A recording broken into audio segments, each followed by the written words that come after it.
sacrifices you've made are phenomenal, and I know everyone appreciates it, so thank you very much.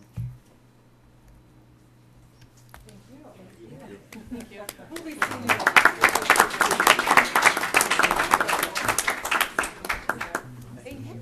Looking forward to it.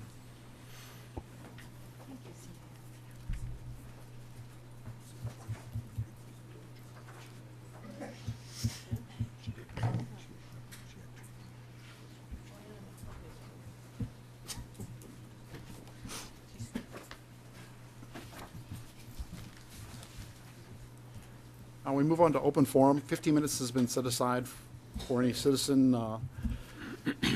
input through the open forum process on any items that are not on the board agenda. Do we have anyone who would like to address the board? Seeing none, we'll move on to personnel items. All right. Matt? Good evening. First off, I would like to recommend the following candidates for employment, and I'm seeking board approval. Do I have a motion to accept the candidates for employment? Make that motion. Tom? Second by Stacy. All those in favor say aye. Aye. Opposed? That carries 7. I'll abstain. Okay. That carries 6-0-1. Secondly, I would like to present the following leaves of absence, and I'm seeking board approval. Do I have a motion to accept the leave of absences? By Chad, Second? second by Dan. All those in favor say aye. Aye. Opposed? That carries 7-0. All right, and next I would like to present 2 revised job descriptions to the board, and I'm seeking board approval. This is for the district printing processor and the assistant district printing processor. This was a vacancy created by a retirement, and as we were hiring for these 2 positions, we just wanted to make sure that we had up-to-date job descriptions for the district. And there's no material changes, simply some minor changes that reflect the difference in the hardware since the last time this job description came before the board. Do I have a motion to accept the revised job description for the district printing processor and the district printing, or the assistant district printing processor and the district printing processor? So moved. Second. By Dan, second by Lee. Any discussion? Seeing none, all those in favor say aye. Aye. Opposed? That carries 7-0. We have no old business. In new business, we have the Paraprofessionals Recognition Week for January 13th through 19th, and we have a proclamation that we will publish and post to them.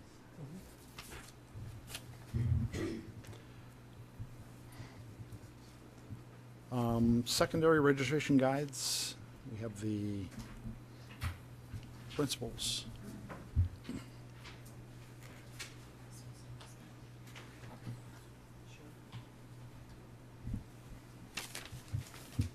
Good evening. As consistent with the last couple school years, what I'm bringing to you is the updates in the course registration guide. Anything new that has come about. You should have this in your packet.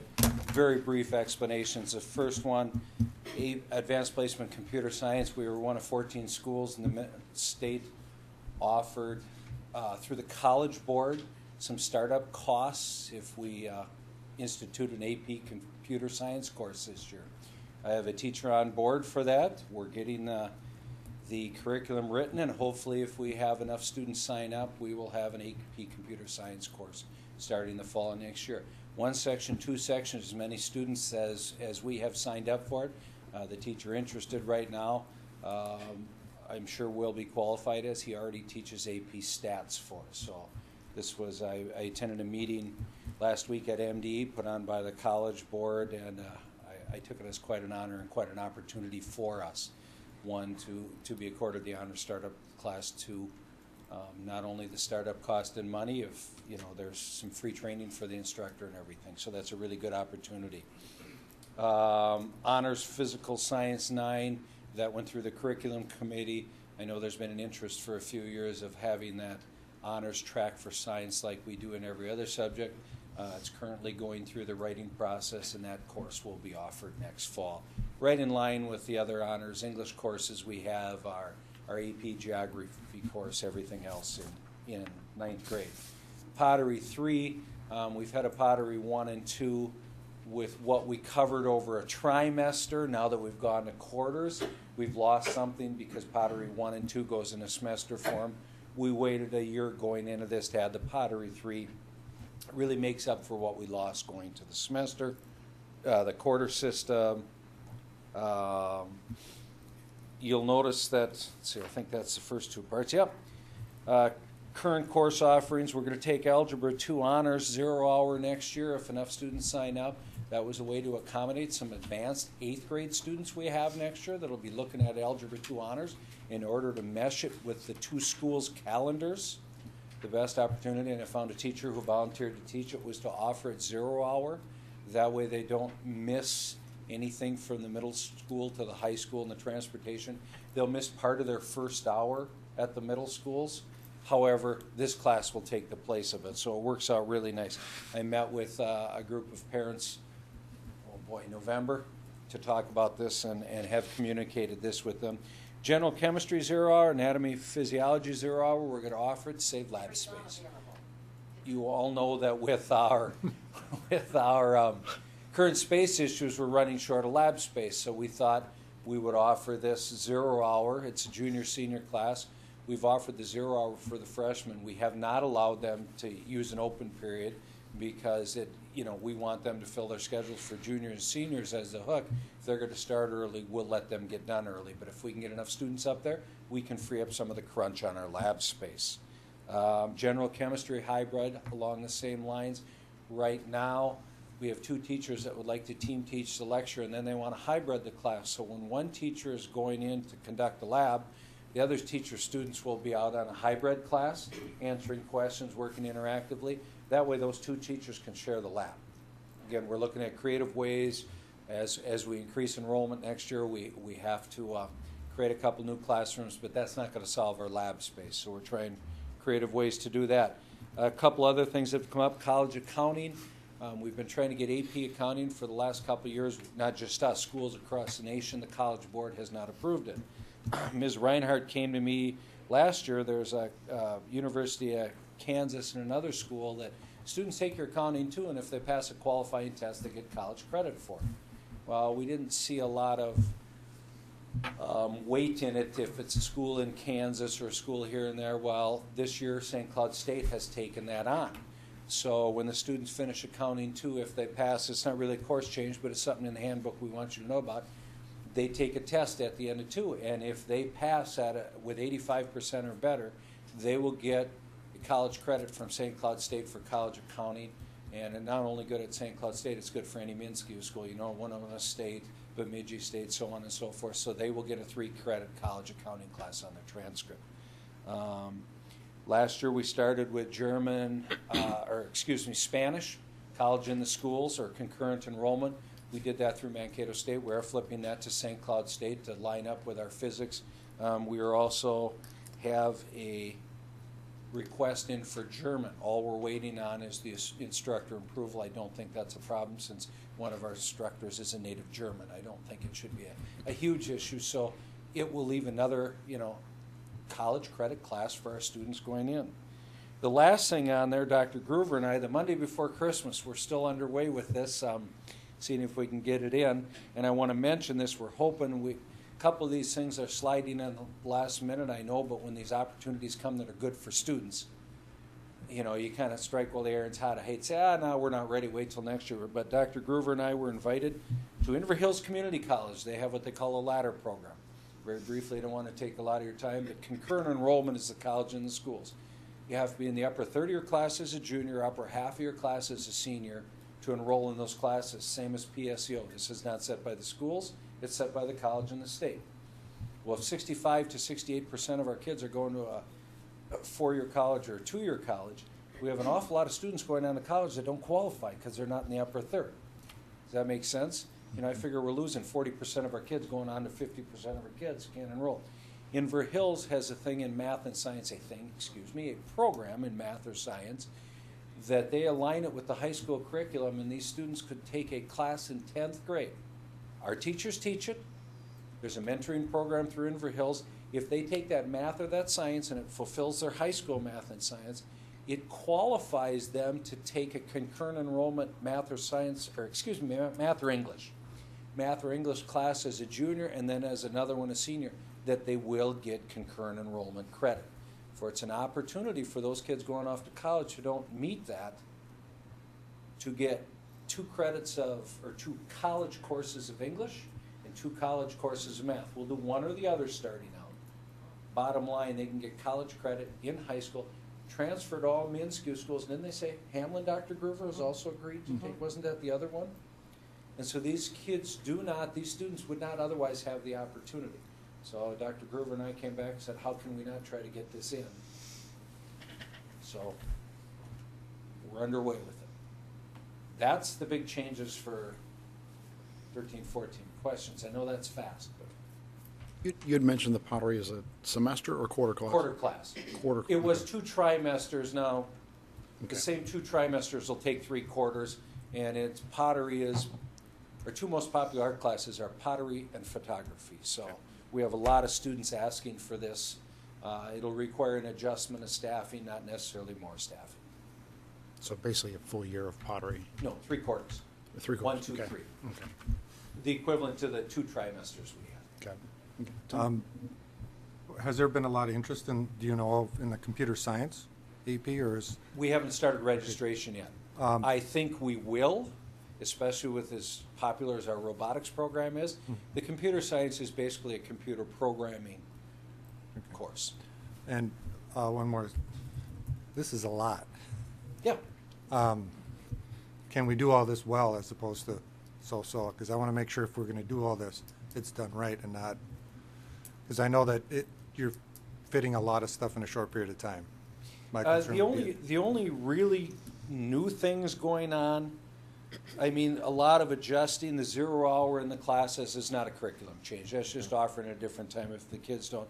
The accounting, we've already been there.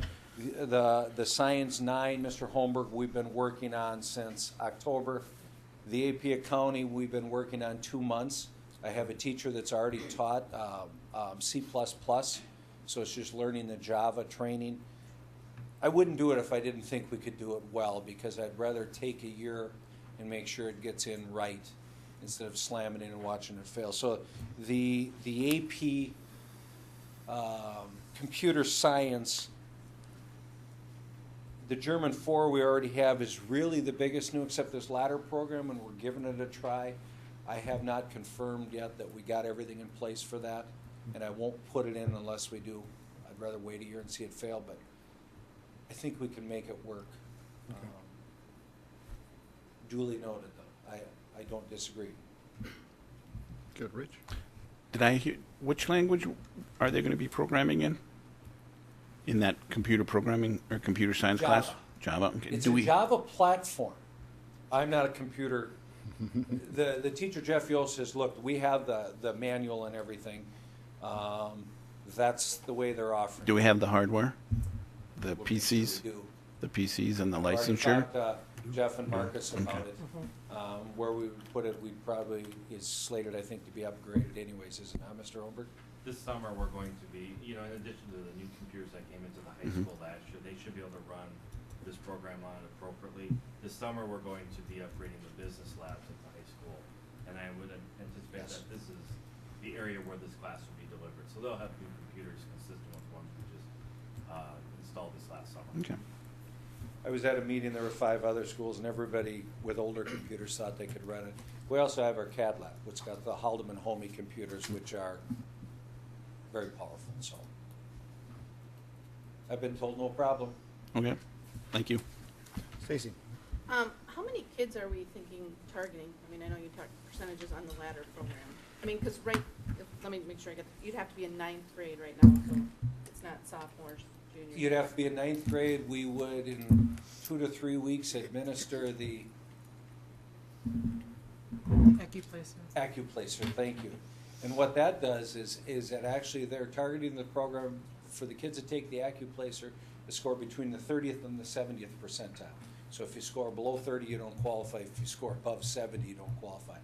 What we had hoped to do is identify 50 kids for English and a different 50 kids for math, invite them.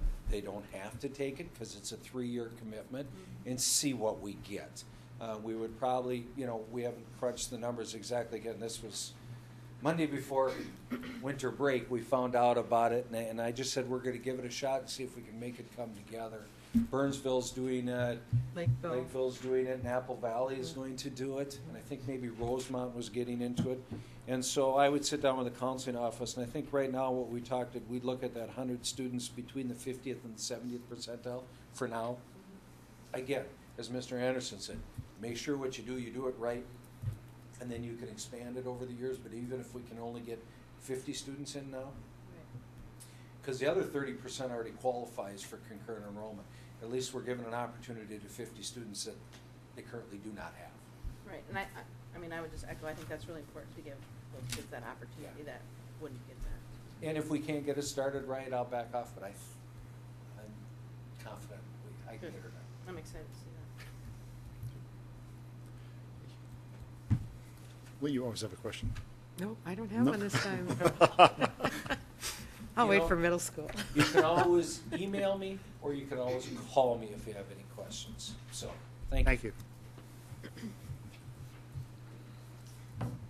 There have been a few changes in the middle school registration guide. One thing is in 6th grade, we used to have Phi Ed and geography on an every other day basis. And we spoke to both the geography teachers and the Phi Ed teachers, and they want to make those an everyday class for a semester. So instead of having 2 every other day classes all year, it'd be semester 1 and semester 2. So that's one change in 6th grade. In 8th grade health, that is no longer a required class. It has been replaced with 2 electives that the health teachers have come up with.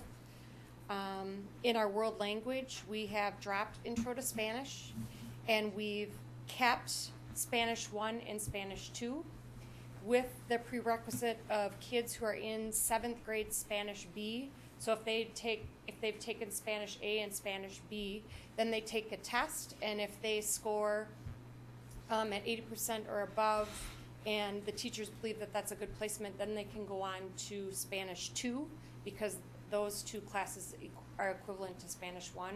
So they're able to get Spanish 2, Spanish 1 and Spanish 2 done in middle school. Social studies standards have changed in the state. They're coming down. So we have changed our social studies names of the courses, and then also what's being taught. 6th grade next year will be Minnesota Studies. 7th grade will be history, which is what we're teaching right now in 8th grade. And 8th grade next year will also be history that we're teaching. And the following year it will change that the 7th and the 8th grade will split time periods of the history. But we have to do it twice. We have to have 7th grade and 8th grade do it so we don't miss those kids with that content. And those are the only changes that we have. Yes. I want some clarification. On your 7th grade schedule, you talk about Phi Ed. Oh, my computer just went crazy here. You talk about Phi Ed and health every other day. Are they the 2 alternating for one semester? Is that what you mean? No. Or alternating with something else? It depends. It depends what other classes are scheduled in there. It could be a semester class that they might have Phi Ed 1 on a day 1 and health on a day 2. Or they might have Phi Ed on day 1 and art on day 2, and then health not until the 2nd semester. It just depends what other class is paired with that. So Okay. not necessarily. So they're really only getting about a quarter's worth of each of those classes? Phi Ed is required for all year for 7th grade. So they'll actually get a semester's worth of Phi Ed, but you're right, but they'll get a quarter of health. Okay. Equivalent. Okay, and then I'm not clear on your 8th grade Phi Ed and health. You said you took out health in 8th grade, but then you have electives, or are they required classes that they have to take instead?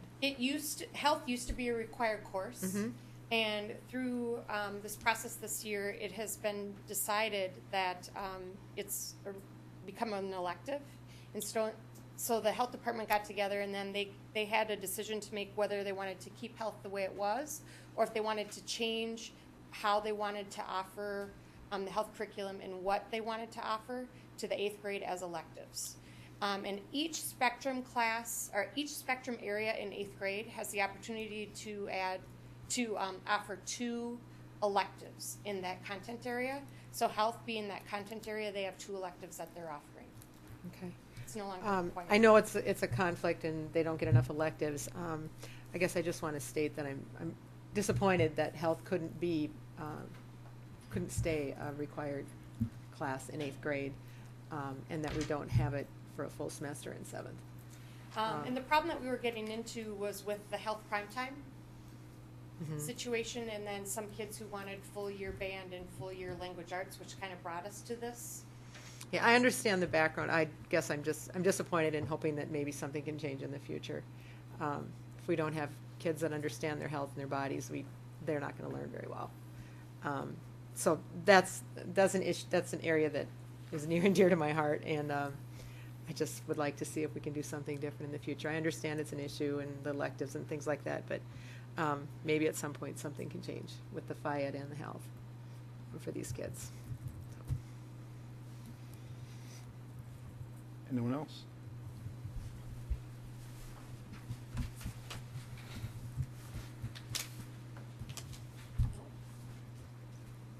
Do we vote on that to accept these? I don't think so. I think it's just a presentation. I'll move on to policy. Do we need a motion to accept those registration guidelines? It doesn't.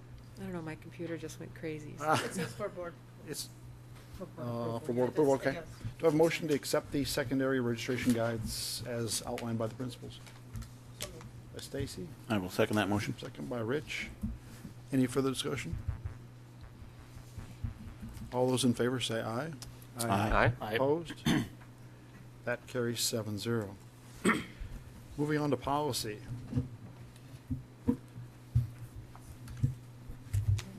Is that Sue Ann? I'd be happy to start it.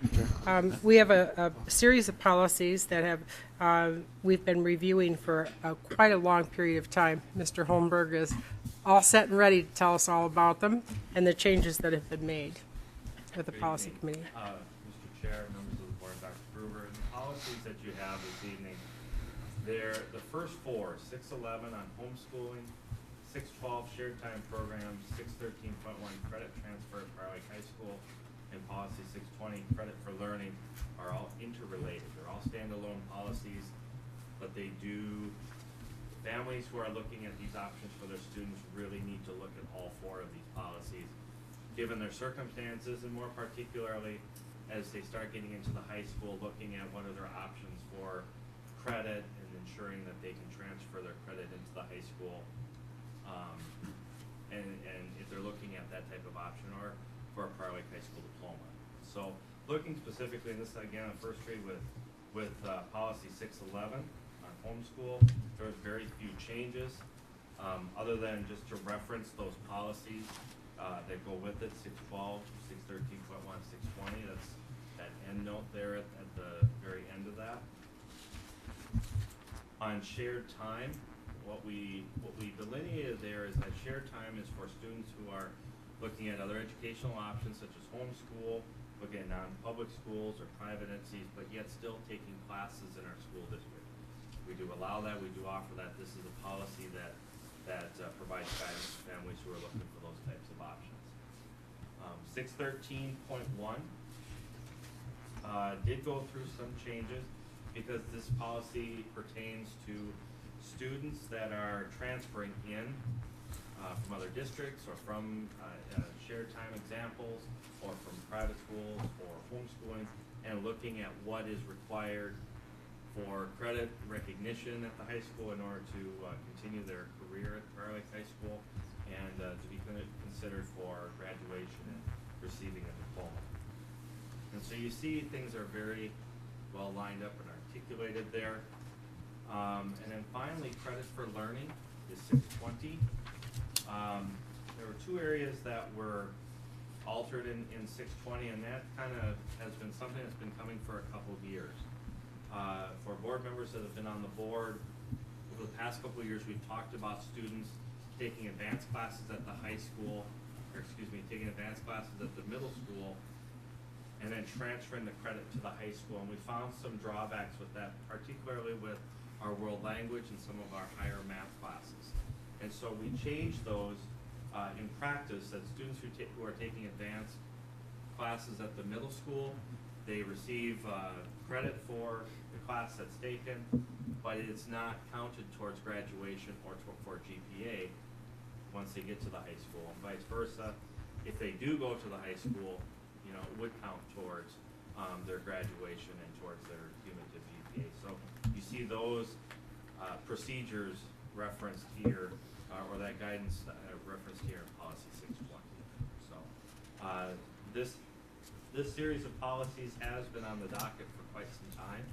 I met several times with Mr. Lund and the high school counselors to really flush out all the details as much as we could, looking at different scenarios or different, you know, I guess different family circumstances that come through, and kind of applying the policies towards to see what types of support and guidance we can offer families as they're looking at this. So just some extra information for you as well.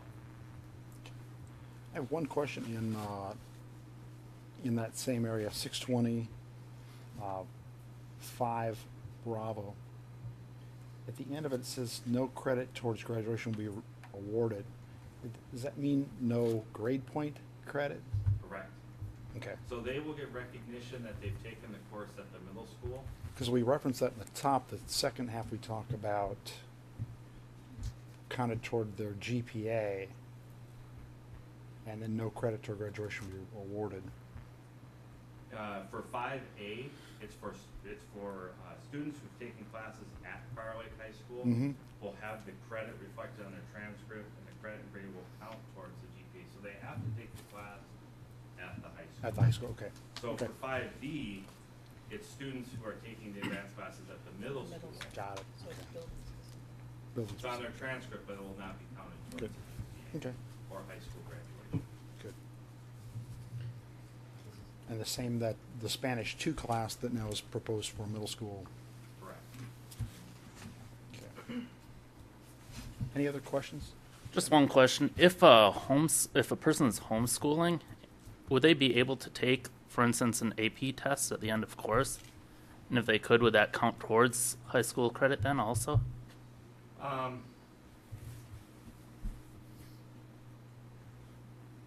have to check into that to give you the correct answer. I'd have to check into that a little further. Okay, thank you. But I believe that they can, but let me check into that for you. You believe it would count towards school or But your? they could receive it for credit that Okay. they could take towards post-secondary. Okay, I'm not sure quite. Let me check on that part about the Prior Lake High School. thanks. Any other questions?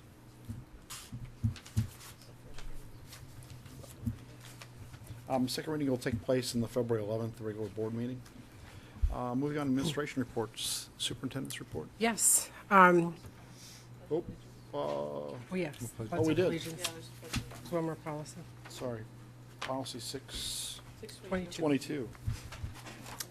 And on policy 622, the Pledge of Allegiance, we brought that into the MSBA format. It had not been looked at or reviewed or put into the correct format, so that's what the changes the only change that we made on that was to do that.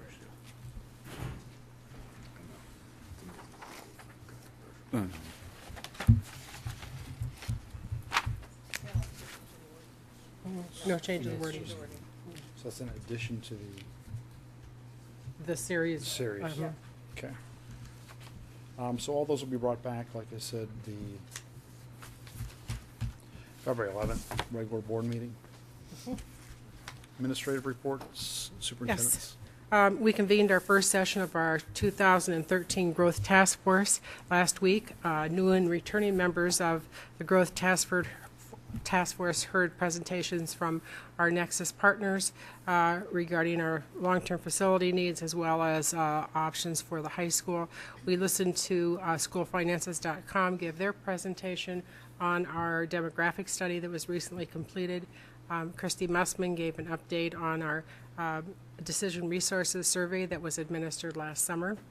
And then the committee was given an opportunity to ask questions and get prepared for next week when we meet again on the 23rd, when they'll be looking at different options for helping solve the high school enrollment issues that we are facing now for the long term.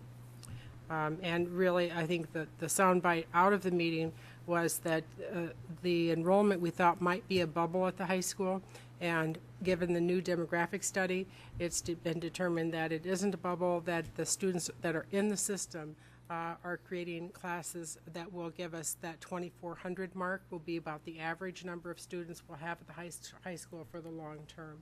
So a different solution will be needed, and you heard Mr. Lund this evening talk about different options that they're providing for students in the coming year in 13-14 with the zero-hour offerings to help alleviate some of that space congestion, as well as opening up to non-traditional spaces for classroom space as well. So lots is going on there. The committee was represented by board members Rich Wolf and Todd Sorensen. Tom Anderson was unable to be there. Lee Schimmick and Dan White, our non-voting members, were there and listening to the conversation, as well as our World Architects, the City of Savage, and City of Prior Lake representatives. So we had a lot of people in this room doing good work on behalf of our students and our community. Good news is that Prior Lake Savage Area Schools has been nominated for Business of the Year by the Prior Lake Chamber of Commerce. This premier award of Business of the Year will be awarded at the Chamber's annual membership meeting, which is being held this Wednesday evening at the Legends. I will be going, and I believe Lee is going to go also. And was Rich, were you coming too? And Rich is also coming. I may. And you may. Okay. Great. If you'll let Martha know, that would be super. And then our website redesign is going on and is in process. They're interviewing 6 different vendors and hope to have a selection by next month. We'll be redoing that website for next year. And our Summer Smash will again benefit the Lake Erie Educational Foundation, with Bridges is being singled out as the fund in need for next summer. The Summer Smash is August 24th, 2013 at the Epic, and will feature the orchestra, which was formerly known as the Electric Light Orchestra. And then also, the Prior Lake Rotary has named the LIBC and PAA as beneficiaries of their Lakefront Music Fest event. Our boosters will be selling tickets soon and also have their own online ticket sales site. Make sure you buy your tickets from our boosters, as they receive 50% of the sales from the tickets they sell. This year, they will have Brett Michaels, Firehouse, and Warrant will make up the July 19th lineup, and Montgomery Gentry, Casey James, and others will be on July 20th. Tickets are $20 for both nights if bought ahead. And that's it. Okay. Thank you. Administrative reports? Yes, just wanted to give a quick update on the QComp process that we're working on in partnership, Holmberg and I are working on in partnership with the PLSCA and our 2 board reps, in Stacy and Lee. And we met again today.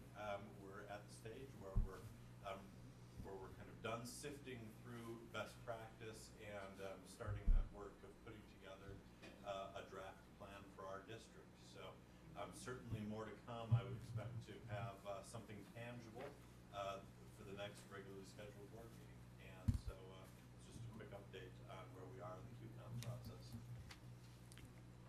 Jeff? Julie? No? Any board reports? I just like to tell you that I think I might have mentioned this before, but at Scale, we have a legislative platform every year, and this year they decided, it's a fairly large platform, and this year they decided to go with 3 top priorities. And one of the top priorities is education.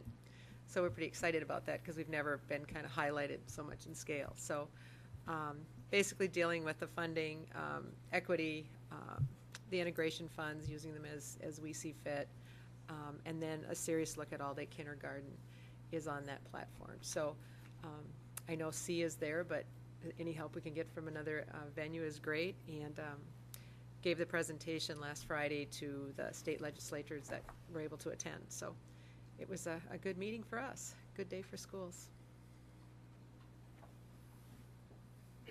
Any other board reports?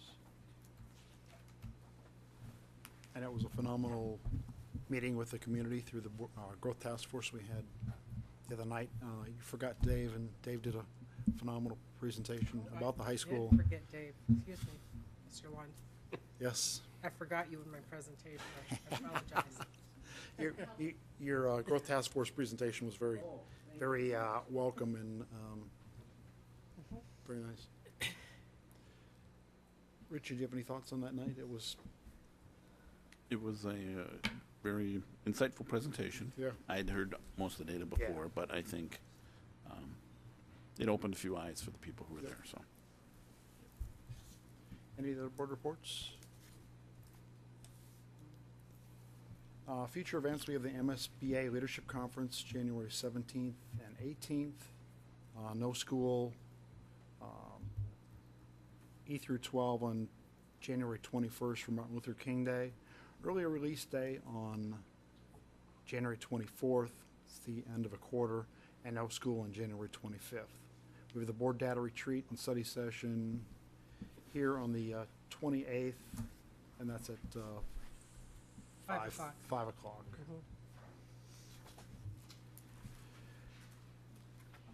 And the board will go into closed session.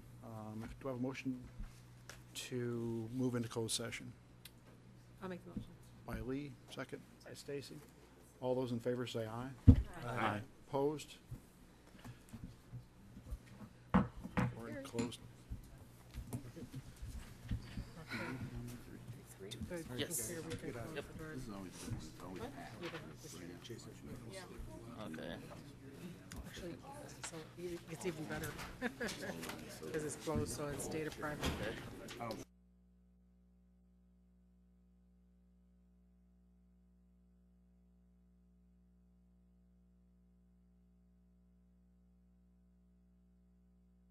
Oh, second. Second. Good looking this way. All those in favor say aye. Aye. Opposed? That carries 7-0. Thank you and good night. Second. Wow. I just forgot to do that. I know, I didn't think you did either.